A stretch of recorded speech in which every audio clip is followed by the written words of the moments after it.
Welcome to the aequi podcast, a series of discussions between legal researchers and experts on all things related to law and technology. And now, here are your podcast hosts. Hi, I'm Paul. Hi, I'm Tima, and welcome to another episode of the aequi podcast.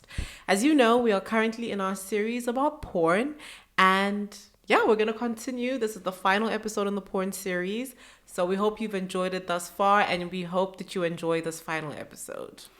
Yes, we are looking at a different topic today, which is revenge porn. We've seen recently, so these are numbers from the UK, that the numbers of reported revenge porn cases has skyrocketed during lockdown, which is something that I found quite interesting. You know, what this porn series has taught me is that during lockdown, human beings have been acting really crazy. That's crazy, yeah. You know, like everyone now has an OnlyFans. People are distributing revenge porn. It's like, it's too much. Come on. It's too much, guys. We were talking about this earlier and I said, how about we just read a book? Read a book and don't post people's nudes online. And that's the episode. Thank you for joining. So we wanted to talk about revenge porn, one, because, as Paul said, the numbers are skyrocketing, and also because I think it's a really important issue, especially from the perspective of women, because the victims of revenge porn are predominantly women, and we think that it's an important thing to discuss for young women out there so that we know how we can protect ourselves when we send images to people that we might trust, or when we have our images leaked online. Like, what exactly do you do? And we want to provide you with the tools to navigate this. So in detail, we will look at the criminal consequences of revenge porn. We'll then look at what you can legally do to take this content down. Also look at the consequences of or how you remove stuff that you maybe once consented to but no longer want on the internet. Plus, we are giving you some practical advice how to proceed if you're a victim of revenge porn. Exactly. So I think let's start with the definition for those of our older viewers, who might not know what we're talking about. Revenge porn essentially is uploading sexually explicit material of a person that you might have had a prior intimate relationship with or currently in an intimate relationship with the intent to humiliate or intimidate the subject. Yeah, so this is essentially one subcategory of what we want to call non-consensual pornography, which essentially is every piece of pornographic content that was either taken or uploaded, published without the person portrayed consent. Exactly. So I think let's just dive right into kind of what the law says about revenge porn or non-consensual porn in general, and how is this treated in the law in Austria. Yeah, so in Austria, this is a criminal offense, which is punished under the rules for cyber stalking and cyberbullying. The maximum fine is 1 year in prison, but it has some quirks to it. So at the moment, you need to publish at least two. So it must happen multiple times. So at least, for example, 2 pictures, 2 videos must be published. Plus, they have to be longer online for a longer period of time.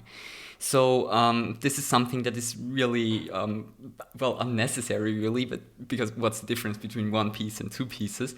And this is actually due to a quirk in interpretation of the wording of the law, which wasn't really clear in this regard. And so this is planned to be changed soon, so that it just needs 1 act of publication, but it still needs to be published for a longer period of time in order to become a criminal offense. This might be a difficult question, but do you know if that period of time is specifically for the perpetrator, or say if other people have now taken the content and screen recorded, whatever, uploaded it on their pages, will that also count towards the period of time? I would also say that this would count. So it's just like that the content has been published and the victim has been influenced by this for a long time. Not just like a couple of minutes, yeah, but rather for a longer period of time. Yeah. I mean, I think it's difficult to say because the emotional trauma experience with it being up for an hour as opposed to it being up for a day, I don't know if it should be compared or if it should be weighted. Yeah, I mean, the idea behind this is if it isn't published for a longer period of time and not as many people see it, then the state shouldn't really punish somebody for it and send somebody for prison to this. But the civil consequences are still there. And also other different crimes could apply, for example, in cases of sextortion. So if somebody gets blackmailed and threatened by the publishing of explicit content online, then this is also punishable depending on if you have financial gain or just want to threaten and intimidate somebody, have different ranges in punishment. That's really interesting. I mean, on the African continent, the laws are quite different depending on where you are. So I think I'll talk about one country that laws are a bit on the far extreme side, and then I'll talk about Nigeria and South Africa, obviously, which I'm more familiar with, who have what I think to be more progressive laws in this area. But on the continent, there's been a real push by women's rights activists for legislators and governors to see revenge porn or the publishing of non-consensual pornographic content as gender-based violence, and they want government and regulators to treat it as seriously as they do other gender-based violence crimes.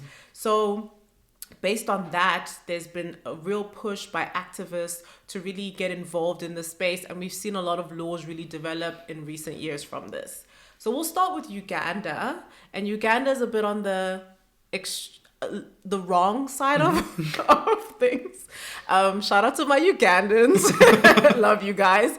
But Uganda has an anti-pornography law which was passed in 2014. And the anti-pornography law was really celebrated when it was initially passed, from what I'm reading. Religious leaders, cultural leaders, activists really thought it would be a positive thing because it was going to really tackle child pornography. It was going to tackle human trafficking and issues of indecency. And human trafficking is a really big problem on the continent that we're dealing with. So this was seen as something really progressive it for sounds Uganda good until now. Yeah.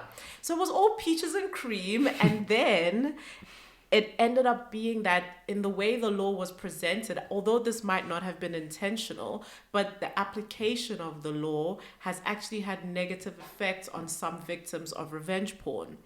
So this is mostly based on the definition of pornography that the law has now enshrined.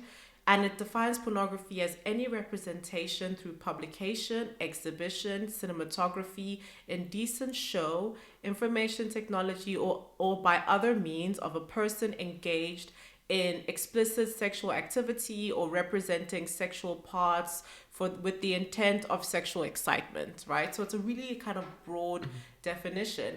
And what's happened is that when girls have taken images of themselves and sent it to guys, and then the guys have published this in an act of revenge porn, the girls in the images or the videos have been seen by the law to be participating in the creation of pornography. So they have been seen to be either exhibiting, showing and doing indecent shows, indecent cinematography, and they have been prosecuted under this law. Which is completely backwards, obviously, because like in with porn regulation in general and also sex work more broadly, you on the one hand, of course, have like the protection of the consumer in mind, of the person watching it, and like in decency and stuff, but also the persons portrayed. Exactly.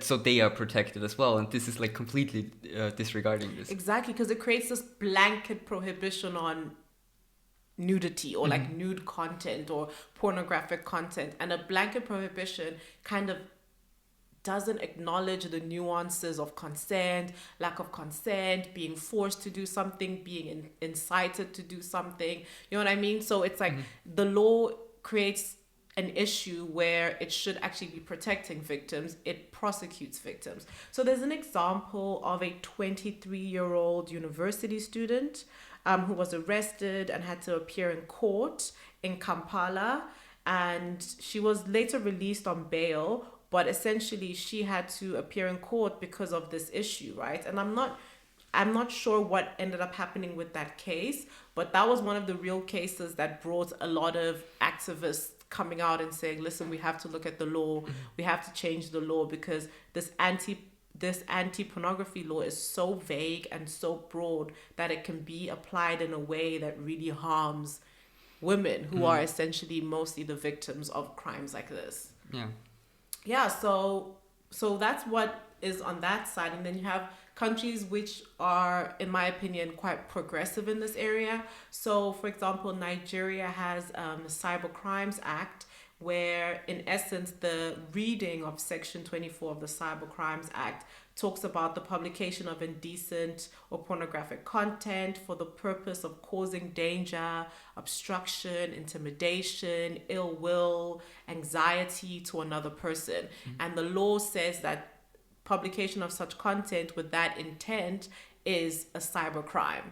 So in that way, revenge porn is punished under the Cyber Crimes Act. And if you're guilty, you could end up paying a very hefty fine or spend up to 3 years in prison. And South Africa has something that's pretty similar. In the Films and Publication Amendment Bill, South Africa has kind of identified knowingly distributing private sexual images or films in any medium through the internet without the prior consent of the individuals portrayed in the images or films. And that is a crime which holds up to 4 years in prison and 300,000 Rand fine. Yeah, so these countries really essentially similar to Austria really break down on this, even with higher fines. Yeah, I think what's interesting is that it's all in bills like Cyber Crimes Act or in the Communications or Film and Publication Act. So they're kind of putting revenge porn as all these other crimes and not prosecuting it as a sexual offense. True. Also in Austria, the one is like cyber stalking and not like also like systematically not in the sexual sex crime part of the law. That's true. I mean, I don't know. Do you think that because I mean, like I said, activists are pushing for it to be sexual offense. So these people can be put on like a sexual offenders list and, which comes with sexual offenses come with higher repercussions in our society than a communications or like a cybercrime, sort of offense. So my question is, do you feel like this is something that legislators should consider? Or do you feel like what is in place now is enough to deter people from posting revenge porn? I mean, I don't know about the deterrence effect because statistically raising fines doesn't really change much in the deterrence. But like systematically, it might make sense to move this and to also like really emphasize this, because even if like a 4-year prison fine versus a 5-year prison fine doesn't really make much difference in the eye of the offender, something like a registry for sex offenders might really do. Yeah, I think so. And I also think maybe one of the things is I don't think people understand that you can go to jail. Yeah. I don't think people get it. You know what I mean? I feel like they think it's just jokes. It's like a ha-ha. Especially you young people, like you under 21s. Like they think it's just jokes and they think that they can post stuff like this. And I don't think a lot of people understand the repercussions. So I do agree. Maybe if you made it a sexual offense, it would be a more publicized thing and people would really take it seriously. But yeah, it's difficult. But I do think that what governments are doing right now, I'm happy with the way that they are handling it. Yeah, plus this, at least for the Austrian case, I'm just reading through the law, isn't even limited to pornography in this case. But it's like if a stalker takes a photo of you at home, it will most probably, at least in my reading now, will also fall under this rule. So this really like is quite broad, and there is definitely a way there to fight against this. Yeah, so there may be positives in keeping it broad, but yeah, at the end of the day, I think it's a positive thing that governments and regulators are realizing that this is an issue and are addressing it. So I think that's a step in the right direction. Definitely. Yeah. So the criminal consequences don't necessarily mean that this is how you get it offline, because this is just punishing the perpetrator, but the platform might keep it online, or the perpetrator isn't, at least by law, required to take it down. So what we want to look into now is the civil law side of this. So what you can actually do on a legal side against platforms, but also against people uploading this to get your content down. So for Austria, and I think this is internationally quite similar, there's a couple of different aspects. For one, there is copyright. So if the pictures are, I mean, this is not really any porn-specific stuff, but like that's also possible here. If you took the pictures, they might be copyright protected, and you can get them down this way. But also you have, on the one hand, a right to your presentation and to decide about this. So in Austria, this is also codified in the copyright code, essentially the right to your own liking. And if the person publishing pictures of you, for example, also not limited to porn, but in general, doesn't have a legitimate interest to have this published, then you could, tell them to take it down. Yeah. So how is this different internationally? Do you know any? I mean, I think it's generally the same, right? So you could have a copyright claim if you took the photo and essentially you own the rights to the photo. They don't have a right to distribute it. You haven't granted them a license to distribute your images. In South Africa, you could have a claim under the Protection of Personal Information Act. So this is kind of a data protection claim where you could have a non-patrimonial damages claim against the party for kind of infringing on your data protection rights, or your right to be forgotten. All of these type of rights come into play, and you could sue on that basis. I mean, it's also interesting that you say damages, because you can also obviously suffer monetary damages if you, for example, have problems in your job based on this. So this is also a way to get a compensation for this. Yeah, so you could also have a delictual claim. So that's where you would bring in kind of the pain and the suffering, and you would go to a court and say, because of this, I suffered pain, defamation to my character, injury to my character, loss of income, all of these things.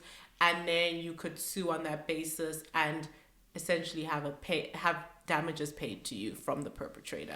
So these are more of the legal aspects of this.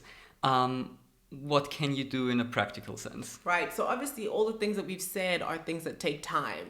It's not like you're going to get a civil claim tomorrow. So if something like this happens to you and you need these images to be taken down straight away, there are other things that you could do. Firstly, you could contact a lawyer, and your lawyer will send a takedown notice to all the platforms where the images have been posted. And then in that way, the platforms will have to take the images down. Or if you can't afford a lawyer, you could do it yourself. When I was researching, I saw Pornhub, Facebook, Instagram, a lot of these platforms, Twitter as well, have special forms that you can fill in, and you can say, and the forms kind of ask, what is this image about? Did you consent to this image being posted? Things like that. And you can fill that in, and then the platform then will have a responsibility to take the photos down. I don't know how long this takes. They don't really say. They say they'll get to it as soon as possible. They treat it as a matter of urgency. Seems a bit sketchy, honestly. Yeah, I'm not sure how long that would take, but that is something that you can do. You could also there's a lot of private companies that are dealing with stuff like this, so kind of private cybersecurity companies which specialize in facilitating for content removal. So you can lodge and manage an application with them, and what's cool about them is that they'll be able to track other platforms where the images have spread to, and perhaps help you take them down in that way. Yeah, so this is one of the hard parts in this, that content in general is spreading so fast online, and you don't know if you take it down on one platform, if somebody else hasn't copied it or screenshotted it or whatever. Exactly. So those private companies are able to help you see that and help you figure out, how to do that. And obviously all of this costs money, So another option that's free, some countries like the UK has a revenge porn hotline where people can call, and then you have a government agency that's specifically dedicated to assisting you in this area and giving you the tools about how to get content like that removed in that specific jurisdiction. So I mean, at the end of the day, it is a difficult thing, and these practical steps often require you to have the monetary means to go to a lawyer, go to a private company, or you're at the mercy of the platform and you have to wait for them to look at your report and look through everything and then decide, okay, we're going to take it down. Yeah, so it really isn't that easy. So there are possible services that you can use, but in the end, it is a difficult situation. Yeah, it's a very difficult situation, and you can't control how far this thing is going to spread. You can't control, how long it's going to take for this content to be removed. And I think that's what's really the hardest part, is having to wait around for the law to assist you when you're a victim. So speaking of content removal, you might also want to get content removed that you posted once and you consented, or somebody else posted for you and you consented. So not the revenge porn case, but essentially withdrawing your consent afterwards. So how is this treated legally? I mean, like we said, it could end up being like a copyright claim. So if you own the rights to the photos and now you want to revoke the license that you gave or something like that, it could end up being kind of a copyright or contractual claim, or whatever contract you entered into with the platform. But also you do have the right to be forgotten, right? So in the GDPR. Right. So this is one of the poster things of the GDPR, is the right to be forgotten and the right for content to be taken down. But it essentially doesn't really go as far as it is advertised often. So what the right to be forgotten essentially is that you can file a claim that a platform, for example, a controller, should delete your data. They have to do this under certain circumstances. For example, if you withdraw your consent, or if the legal basis is invalid, or if they didn't have a legal basis at all in the beginning. For example, in the case of non-consensual pornography. And what they also have to do, and this is the right to be forgotten, is they have to inform other platforms that might have linked to this content or copied the content to also take this down. So essentially having to spread the word to other platforms. But only if this is technically feasible for them, and obviously often their possibilities to do this easily will be limited. Right. So when you exercise, so say you fill in that form, right, that a lot of these platforms have, and you say, there's content of me, I didn't consent, I would like it removed. Are you in essence exercising this right to be forgotten? I mean, I'm not sure. It will probably depend on the wording in all of this, because at least in the GDPR, there are two separate rights. The right to erasure, that just concerns one different data, so one special data controller, and the right to be forgotten is essentially the spreading of the information. Ah, I see. But what is also interesting, because we were talking about revoking licenses and such, there is an interesting case in Austria on this, where one model granted an irrevocable license for a nude photo shoot to the photographer or the agency or whoever, but later decided that this was a bad idea and changed her mind and wanted it taken down, and went to court over this, where essentially the question was, can you revoke an irrevocable license? And the court said yes, because in such an extreme case, your right to your privacy essentially supersedes the right to this contract. So they upheld the right to privacy above the upholding, binding her to this contract. Exactly, yes. Which makes sense, So that brings us to the end. Paul, what is the moral of this whole revenge porn story for you? So, two morals, really, of the story. On the one hand, revenge porn can have serious consequences, so you can go to jail for this. So, I guess don't do it. On the other hand, being a victim of revenge porn, you have some remedies against it, but it still is a hard situation and, complicated to maneuver, even legally. Yeah, and I'll add to your first moral and really emphasize, just don't Don't do it, guys. Just don't do it. There's no reason to do it. You're going to get in trouble. You're going to hurt people. Just don't post people's sexual content online. Yeah, Just don't no. do it. Don't do it. And also, I think I would say to younger girls, be really careful and really cognizant about the photos that you take of yourself and who you share those images with. Make sure that you're 110% certain that if things go south, this person is not going to expose your photos and try to bring you down and post negative things about you online.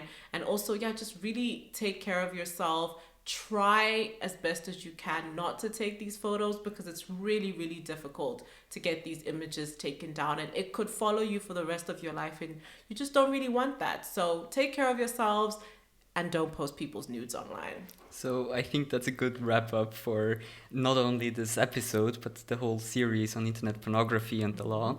Thank you very much for listening to us. We really had a lot of fun making this series. Maybe too much fun. Maybe, I hope you had to. And well, thank you also for your feedback. We really, really enjoyed reading from you, and really we're glad about your comments and that you liked it. Yes, and we will be back in 2 weeks with a brand new series, so please stay tuned. And we're going to have some guests on with us, try to shake things up a little bit. Exciting times ahead. So we look forward to you listening, and thank you again for listening to another episode of the aequi podcast. Bye. Goodbye. Thank you for listening to this episode of the aequi podcast. Check out our other podcast, Ars Boni, brought to you by the Department of Innovation and Digitalization in Law. Please be sure to like, share, subscribe, and leave your comments down below. Thank you again, and join us next time on the Ars Equi podcast.